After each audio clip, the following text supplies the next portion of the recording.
Si élever votre taux vibratoire, c'est quelque chose que vous aimeriez comprendre et en apprendre plus sur le sujet, alors restez avec moi. Bienvenue sur le podcast de Un monde organique. Mon nom est Nathalie Pellerin, naturopathe, coach et yogini. Chaque semaine, je vous partagerai un message ou un invité inspirant qui a pour but d'élever la conscience d'un point de vue de la santé du corps, de l'esprit et de la connexion à l'âme. Vous avez peut-être déjà entendu dire ou lu quelque part que l'univers est composé de vibrations.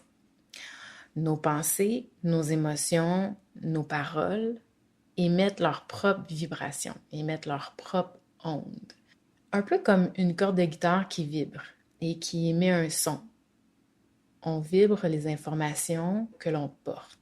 Un peu comme lorsque vous rentrez dans une salle et que vous pouvez sentir que l'énergie dans cette salle-là, elle est dense ou c'est léger, c'est triste ou c'est joyeux, ou parfois vous rencontrez quelqu'un pour la première fois et vous êtes quand même capable, vous avez quand même une intuition sur qui est cette personne. Vous avez déjà une idée du type de personne qui est en face de vous. Et c'est selon ce que la personne dégage. Donc, c'est ces vibrations énergétiques qui viennent rencontrer les vôtres.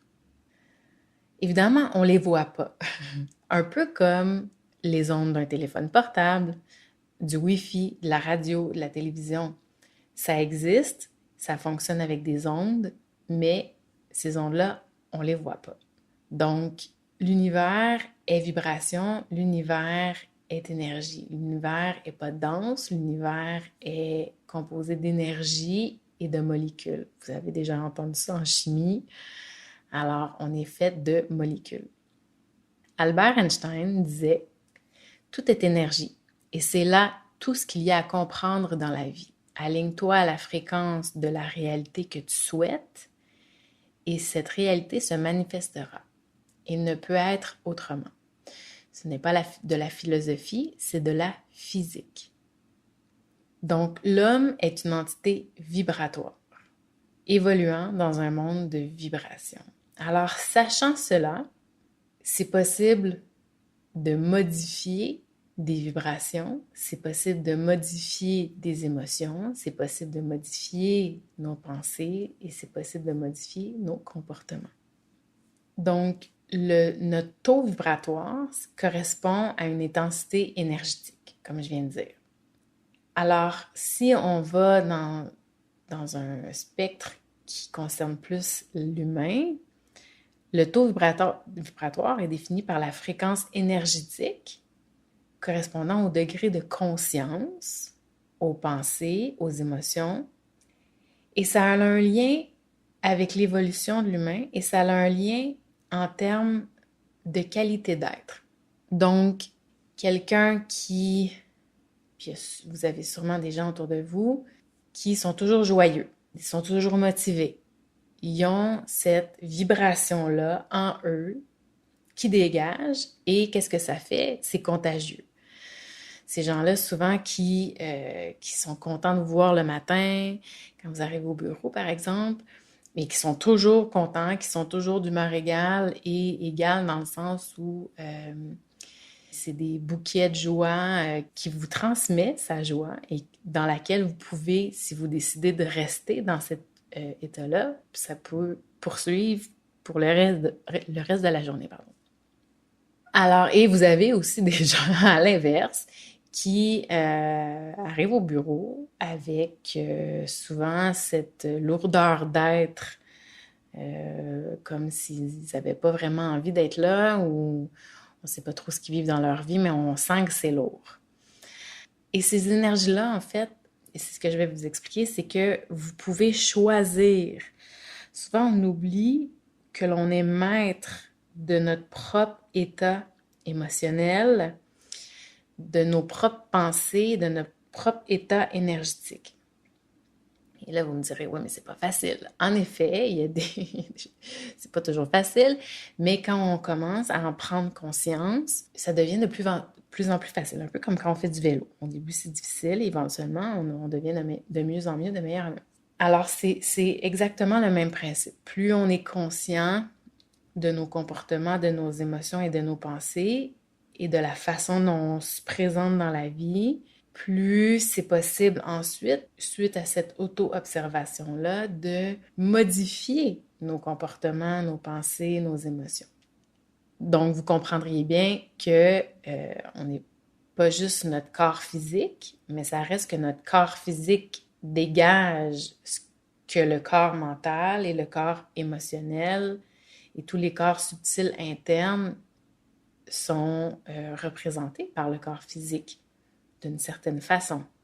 Alors, c'est possible maintenant de vivre harmonieusement et d'attirer vers soi ce que l'on désire. La première chose à faire, et là vous m'entendez sûrement dire ça souvent, c'est de prendre soin de soi. Et c'est de d'entretenir ses vibrations et d'en être conscient, évidemment. Donc ça, c'est la première chose, la première étape dans comment jouer avec nos fréquences vibratoires.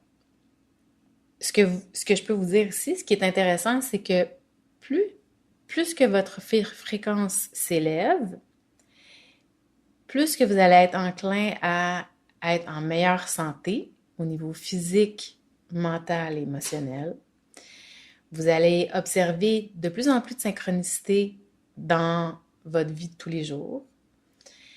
Vous allez tranquillement manifester encore plus rapidement ce que vous souhaitez. Vous allez être beaucoup plus à l'écoute des signes. Vous allez vous sentir beaucoup plus connecté à votre intuition et à votre guidance intérieure. Donc, vous allez être beaucoup plus à l'écoute de ce qui est présent en vous. Vous allez remarquer qu'il y a souvent des nouvelles idées qui émergent, mais vraiment des idées qui viennent de nulle part de votre environnement proche qui aurait pu vous influencer. Donc, c'est vraiment des nouvelles idées créatives qui émergent. Vous allez voir plus clair en vous parce que vous allez vous observer, mais en plus, en vous observant et en faisant du ménage, vous allez voir toute la légèreté qui va se créer en vous et toute la limpidité qui va en émerger. Vos comportements, vos pensées, vos émotions, vos croyances vont émerger et vous allez pouvoir jouer avec justement ces croyances qui sont supportantes ou qui sont limitantes. Et lorsqu'on en attrape une qui est limitante, et on sait qu'une croyance, c'est pas la réalité, donc lorsqu'on attrape une croyance qui est limitante, on essaie d'en trouver une qui va venir supporter ce qu'on désire manifester en soi ou autour de soi. On pourra en reparler dans un autre épisode. Alors, évidemment, vous allez apprendre à vous connaître de plus en plus et d'apprendre à se connaître soi, c'est d'apprendre à connaître les autres aussi. Et d'apprendre à se connaître soi, c'est la clé, c'est l'évolution de soi, c'est l'état spirituel de l'humain. Si on peut dire, sa mission, c'est d'apprendre à se connaître. Donc, c'est une façon d'apprendre à vous connaître. Vous allez être encore plus sensible à l'énergie des autres.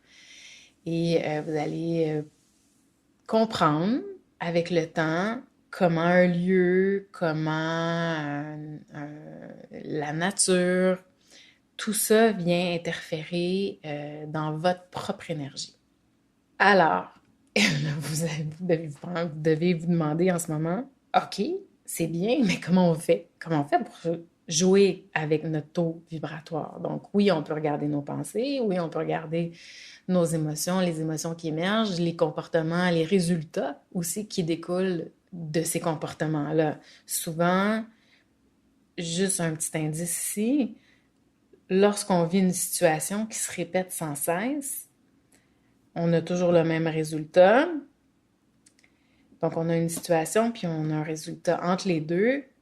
Il y a une situation qui arrive, il y a une pensée qui émerge, il y a une émotion qui se fait ressentir suite à cette pensée-là et il y a un comportement qui crée une action et ça crée un résultat. Donc, si vous êtes capable d'attraper la pensée qui crée l'émotion et que vous pouvez ici jouer avec la pensée et l'émotion pour changer le comportement, le résultat va être différent. Donc ça, c'est, on va dire, c'est un peu plus avancé. Je vais en parler dans un autre épisode, mais je veux quand même, ça part quand même de là, mais il y a d'autres façons aussi d'aider. Déjà, la base de la fréquence vibratoire, comment on peut justement s'aider soi-même à évoluer.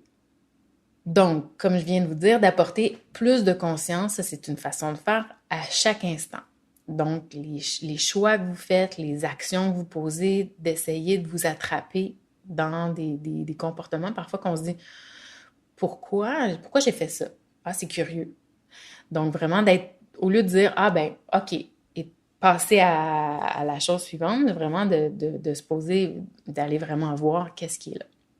Et soyez pas trop dur envers vous. En moyenne, 95% de nos habitudes quotidiennes sont la résultante d'une programmation qu'on a logée dans notre subconscient depuis qu'on est tout petit.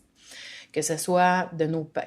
Ça peut être une habitude qu'on a appris de nos parents, qu'on a créée depuis ce temps, ou des habitudes que l'on crée sans s'en apercevoir. Et ça reste justement logé dans le subconscient. Sachez que le subconscient n'est pas très loin de votre conscient et c'est facile adopter ça comme croyance. C'est facile d'aller dans son subconscient pour justement laisser émerger les informations qu'on a besoin pour évoluer. Donc, en tant qu'humain, on effectue la majorité de nos tâches sur un mode de pilote automatique qui a plus ou moins de conséquences sur nos vies, mais justement, quand on est tanné d'avoir tout le temps les mêmes résultats, parfois ça peut être intéressant d'avoir une habitude X, parfois une habitude Y qui ne nous sert pas. Peur, le doute, la colère, la rancœur ont un impact direct sur votre taux vibratoire. Au même titre que l'amour, la joie, la gratitude, la compassion, l'empathie. Évidemment, si vous êtes en colère, vous n'arrivez pas à pardonner à quelqu'un, vous vivez de la peur et de l'anxiété à chaque chose qui arrive comme situation et vous voyez toujours le pire scénario, évidemment, ça devient lourd et ça tire votre énergie. Ça demande énormément d'énergie. Tandis que vous expérimenterez de l'amour, être en amour, de la joie, ou d'être en gratitude, en état de grâce, en état de gratitude parce qu'on vient d'avoir une belle nouvelle ou parce qu'on voit quelqu'un devant nous agir d'une certaine façon, ou de la compassion, de l'empathie, c'est des émotions, des énergies qui nous allègent, qui nous amènent à un niveau vibratoire plus élevé. Donc, pour jouer ici avec ces sentiments-là, encore une fois, la pleine conscience du moment présent, c'est la véritable clé. Et parfois, on est angoissé ou on est anxieux parce qu'on on se promène entre le passé et le futur. Au lieu d'être complètement présent, complètement attentif au présent. Et Eckhart Tolle, avec le pouvoir du moment présent, vraiment illustre super bien, extrêmement bien, le pourquoi et le comment il est possible d'agir et de rester dans ce moment-là présent, parce qu'en bout de ligne, c'est tout ce qui importe. Le passé est passé, le futur reste à venir, et notre impact sur notre futur réside dans le moment présent. Mais si on est toujours en train d'être ailleurs dans notre tête, c'est impossible d'être à l'écoute des signes qui se présentent devant soi dans le moment présent. Et c'est là la clé. Rappelez-vous de ça.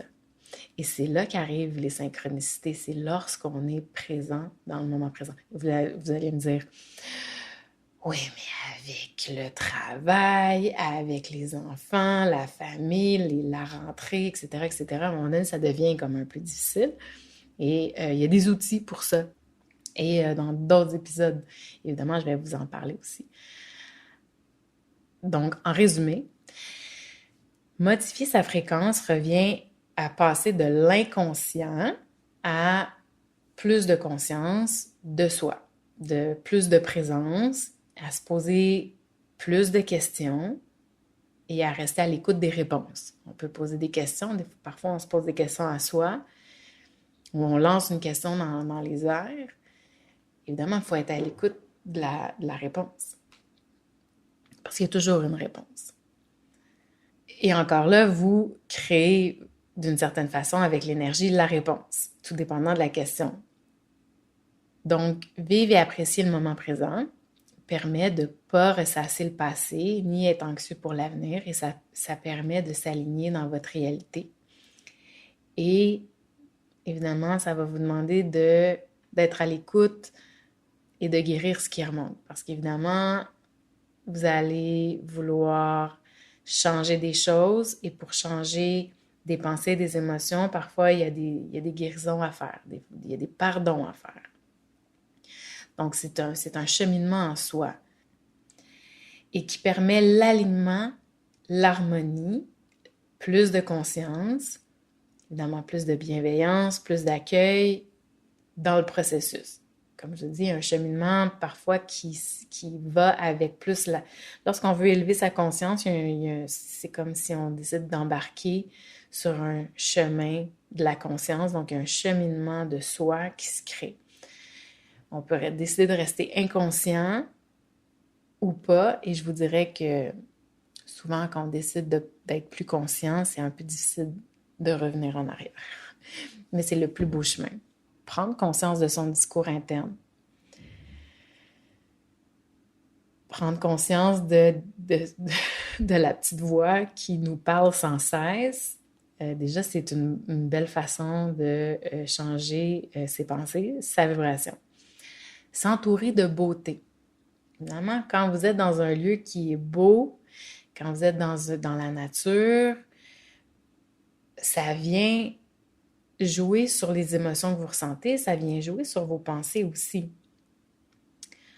Donc, vous entourer de beauté par de l'art, de la nature, de la musique. Travailler et vivre dans un environnement, un bel environnement, un environnement qui vous convient avec ce que vous aimez, ce qui est beau pour vous. Évidemment, s'entourer d'amour, s'entourer des gens qu'on aime, être avec les gens qui nous élèvent, être avec des gens avec qui on s'élève ensemble et pas qui vous tirent vers le bas sans cesse. Les affirmations positives et l'autosuggestion, les prières, les mantras sont d'autres façons de changer l'énergie. Bouger son corps. Donc, danser, chanter, faire des activités qui nous apportent de la joie, courir, faire un sport que l'on aime, c'est une autre façon. Bien s'alimenter avec des aliments sains, des fruits, des légumes, des céréales, bien dormir, boire de l'eau, être en contact avec la nature. Donc, aller marcher en forêt, aller marcher où il y a des arbres. Donc, ça vient vraiment ancrer l'esprit dans le moment présent. C'est le même principe que s'entourer de beauté. Donc, prendre du soleil, respirer l'air pur. Si on est toujours enfermé dans l'air recyclé de nos maisons ou de nos bureaux, ça travaille sur, et même avec les néons, les lumières artificielles, ça vient travailler sur notre énergie. Rire, aimer, faire confiance, donner, être à l'écoute, être en présence du moment présent. Essayez de... Lorsqu'on est dans le moment présent, à un moment donné, qu'est-ce qui arrive? C'est que vous allez sentir un flow, un peu comme quand on est super concentré dans une tâche et on embarque dans le flow et on est comme dans un flow créatif. Mais la vie aussi, c'est fait comme ça. C'est comme un flow créatif. Essayez de suivre ce flow-là et de faire confiance. Faire ce qui nous passionne, justement, c'est souvent quand on fait ce qui nous passionne qu'on embarque dans un flow de travail ou de la tâche qu'on fait. Et là, j'en parle souvent dans mes ateliers, faire quelque chose qui vous apporte de la joie à tous les jours. Parce que la joie, faire quelque chose qui vous passionne, faire quelque chose qui va nourrir votre batterie d'énergie, au lieu d'aller siphonner votre batterie d'énergie. Purifier son corps. Alors là, il y a différentes techniques de purification du corps, des techniques de respiration, des techniques de méditation, des techniques d'exercice qui allient la respiration au mouvement, des techniques telles de la purification du corps par des bains thermales chaud-froid, par des bains de sel ou des bains de sel de mer ou des bains de sel d'Epsom. Évidemment, son environnement, sa maison, l'énergie dans la maison, si c'est en désordre, ça a un impact sur l'énergie. Parfois, ça peut être en ordre, mais vous pouvez sentir dans votre maison qu'il y a une énergie qui est lourde. Parce que peut-être que vous avez vécu une période où c'était peut-être plus difficile ou un des proches avec qui vous habitez aussi. Alors, comment vous pouvez travailler sur l'énergie de la maison? C'est en utilisant des huiles essentielles, des cristaux, de la sauge blanche qui vient vraiment travailler à nettoyer les fréquences qui peuvent rester stagnantes dans votre énergie, ça peut être dans votre environnement de travail où vous travaillez ou ça peut être dans votre maison. Donc, plus vous allez être présent, plus vous allez prendre soin de vous, de votre énergie à vous, plus vous allez prendre soin de votre être dans sa globalité, plus votre taux vibratoire va se modifier. Si vous êtes en train d'écouter ce podcast, c'est que vous êtes en cheminement, c'est que vous êtes sur le chemin de la conscience et que vous êtes en constante transition de vous-même, en constante évolution et je vous remercie pour ça. Et ça va me faire plaisir d'être là pour vous et ça va me faire plaisir aussi qu'on puisse échanger ensemble, d'avoir vos commentaires, d'avoir vos questions, d'avoir vos expériences aussi, de partager tout ça ensemble.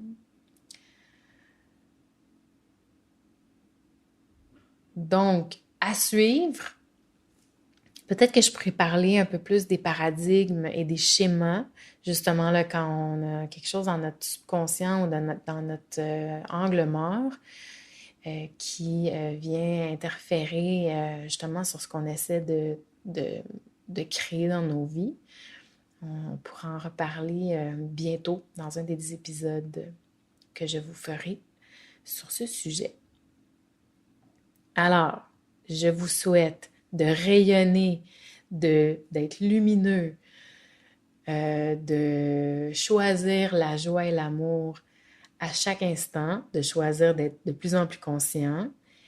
Alors, je vous souhaite une excellente journée, une excellente semaine et au plaisir de vous reparler d'ici